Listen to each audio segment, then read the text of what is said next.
Hi, folks. My name is Chris. You need a mic or are you good? No, I'm good. I think everybody can hear me. Mic check?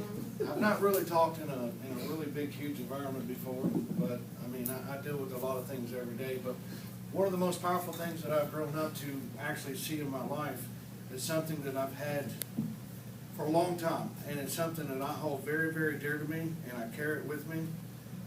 How many of y'all are familiar with the footprints in the sand? Something that you can experience. Well, before I actually get into this and tell you really what this really means to me, I'm going to kind of tell you about what I grew up as a child and all the things that I've gone through in my life and all the challenges and the experiences that I've seen. I grew up in a family where I was actually born in Ozark, but we moved around so much. My dad was part military, and we kind of moved around. When I was a very young age, my mother gave me up, and I ended up in an orphanage. We stayed there for several years, and then my dad finally got us back out. And then over the several last years, growing up, when I was like 7 or 8 years old, I witnessed my father doing drugs and alcohol. And of course, my brothers were very vigilant and mean and hateful. So everything that happened in my life growing up, most of my pains were given to me, by my brother, by my dad, by all the alcohol and everything that I've seen. And one of the most devastating things that I seen and witnessed was the death of my father. My father took his life when I was 14 years old.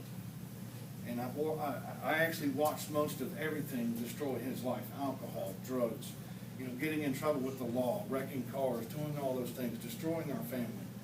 And of course, I received every bit of that, and I didn't know what to do with my life. I really didn't. I was a young teenager going to school.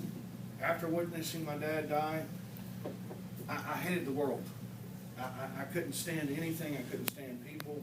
And more importantly, I didn't want to know God. How can a 14-year-old child bear witness to something so tragic and still have faith for Christ? And it was really difficult. But one of the things that I've always kept with me was something that I still hold today. My dad died in '87. And I've had this ever since, and this was out of his wallet. And I've been carrying it with me since 1987. And over the last course of my adult life, I did things. I joined the service. And, I've been to a few different countries. I've had a major accident where I've broken my back, and I've had several surgeries. And I finally got to a point where I was doing drugs and drinking, and it was the lowest points of my life. But for some reason, I always had this with me. I don't know why, but it was just something that always got me through. And eventually, I woke up one day and said, I've got to change my life.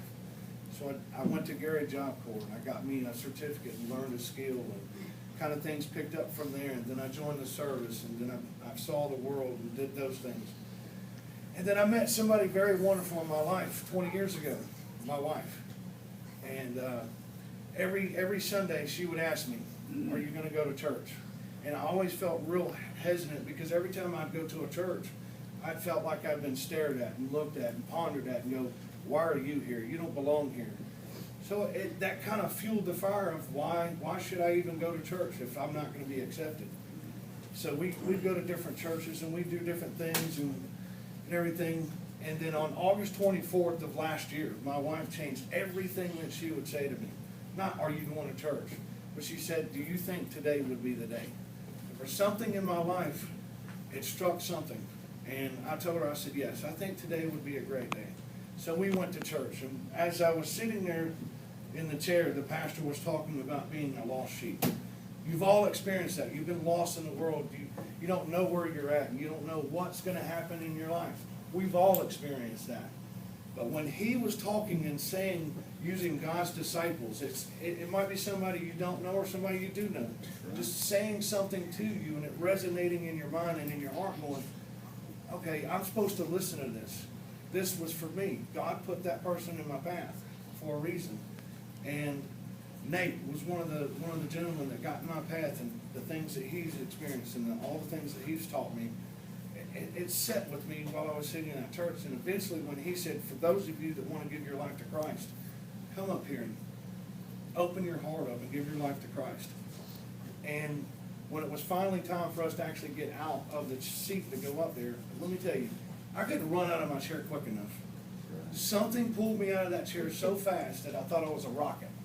And I went up there to one of the pastors, and he latched on to me because he knew if he didn't, I would have hit the ground. And I opened up, and that was the day that I decided to give my life to Christ. That's also my dad's birthday.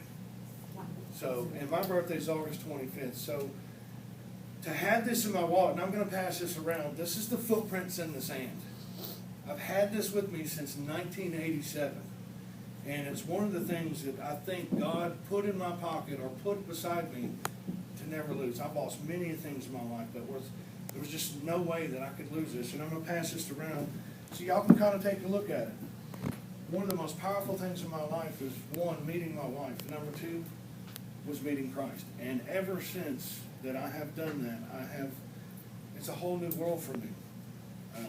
My finances were really in dire. My credit was terrible, but this last year has been great. I won a cruise for the company that I work for, and I was able to take my mother on, and we had a really great time. My strength with my wife has just gotten much, much better. And my strength for the Lord has just been really, really awesome. And there's no better feeling in life to know that God has reached in my heart and pulled out what was most important, and that's that I'm alive today. And that I have went through everything that I went through, and I can bear witness to everything that I've done. I don't know how many of y'all have experienced drugs or alcohol or anything in your life, but there's always that one thing that you need to remember. He's going to love us unconditionally, regardless of where you are in your life. And one day He's going to reach down and He's going to pick you up, and He's going to pull you in there, and He's going to, you're mine. And I want you to see how much love that I can give you. But as that's passing around, I want you to think back in your life.